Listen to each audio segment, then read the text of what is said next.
Do you really think kanang mga butanga really dili na igsuon kalagutan sa Ginoo? And yet the Bible says in verse number 24, let's go to verse number 24. And he said unto them that stood what? By. Take from him the pound and give it to him that had what? 10,000. Kinsa ganito yung ganina? I think it was you. Yun siya, 10 sila, duha ang good, isa ang wicked, asa na itong 7. The Bible really just says, they just stood by there. Nagbarog lang. Dagang imbroy na no? Tanaw rat, stood by rat. Standing on the premises. Magbarog lang pa, standing on the premises. Standing on the premises of the church. Magbarog na, magtanaw lang siya. Ikaw na yung na-assign ron, sis, praise the Lord. Ikaw na yung na-assign ron, brad, dagdahan naman niya mo. Okay na. Ba? They just stood by and do nothing.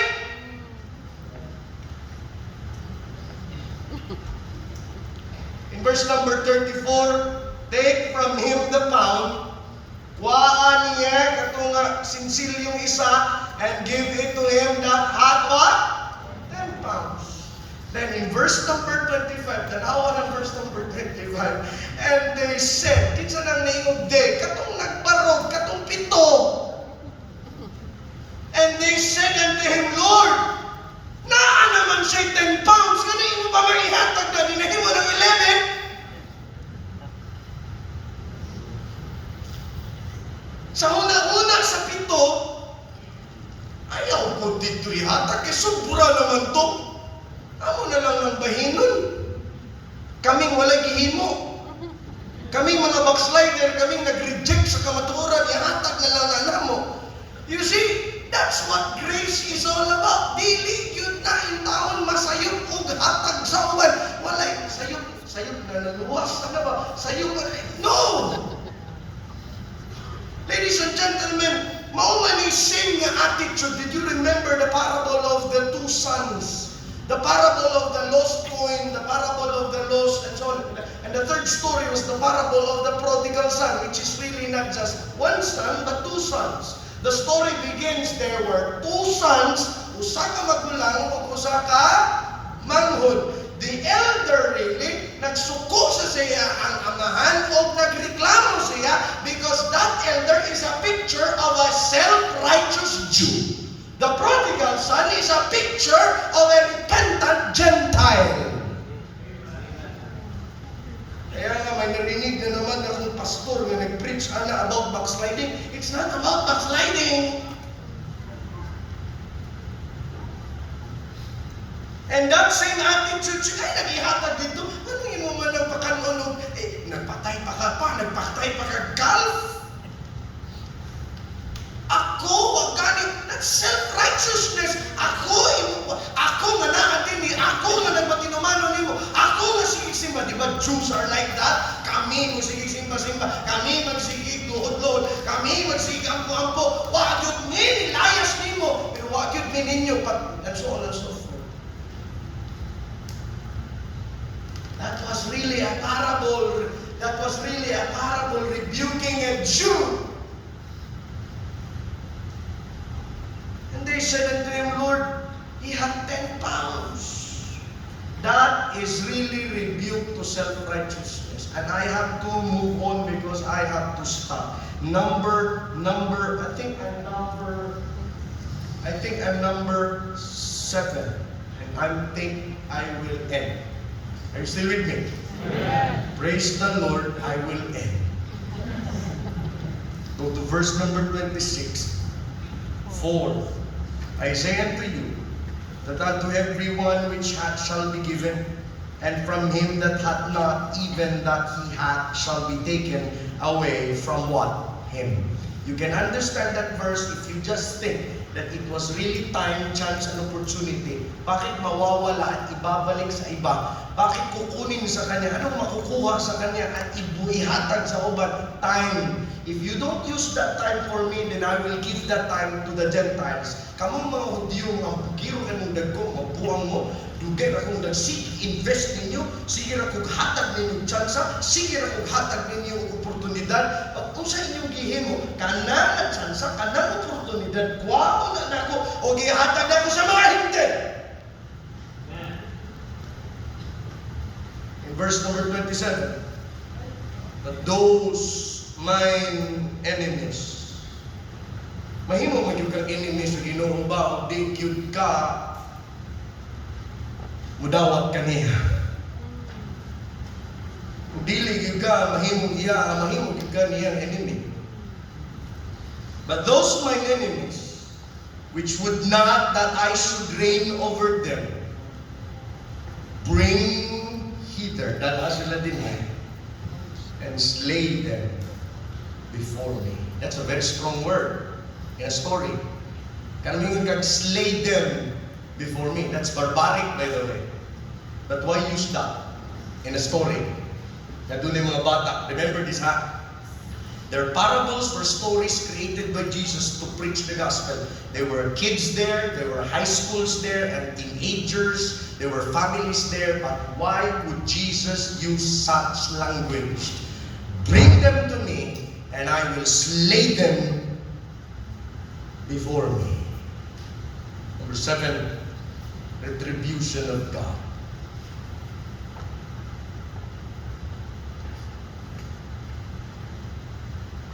Manimalos ang Ginoo.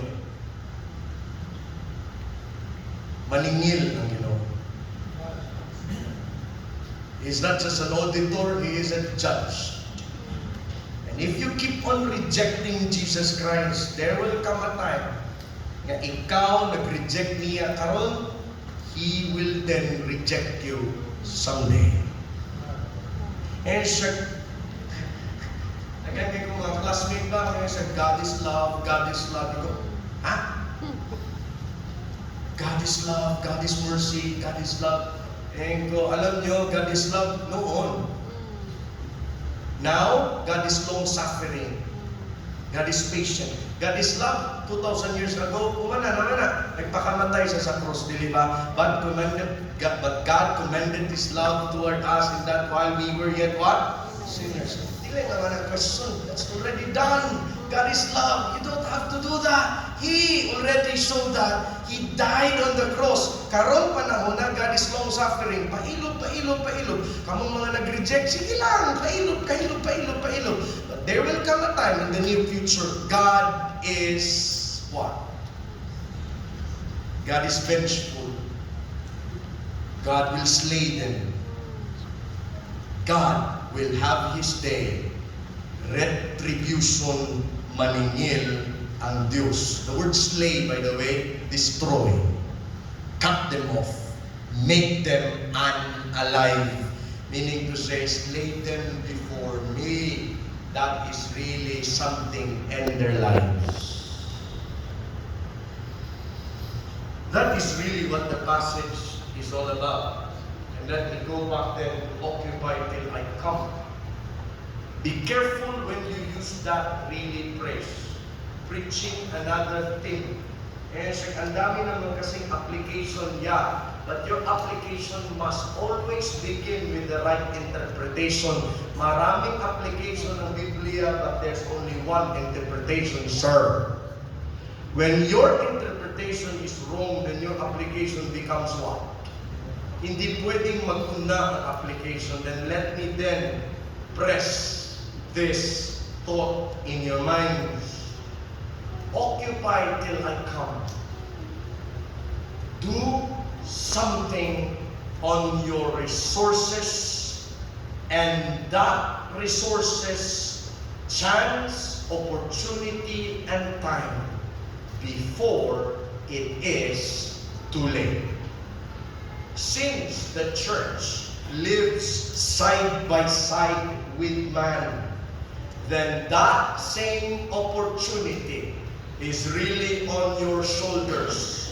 nga kanang oportunidad, tsansa o higayon, gamita ka na para pagpangalagad sa Ginoo, pagwali sa kamatuoran o pagkapot sa inyong mga parentig higala nga wa pakadungog o kaila kang Ginoong Hesukristo.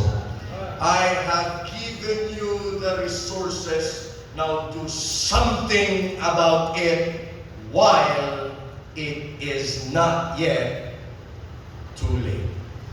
Father, tonight, salamat Ginoo sa imong Ginoong kaayo sa among Ginoong kinabuhi.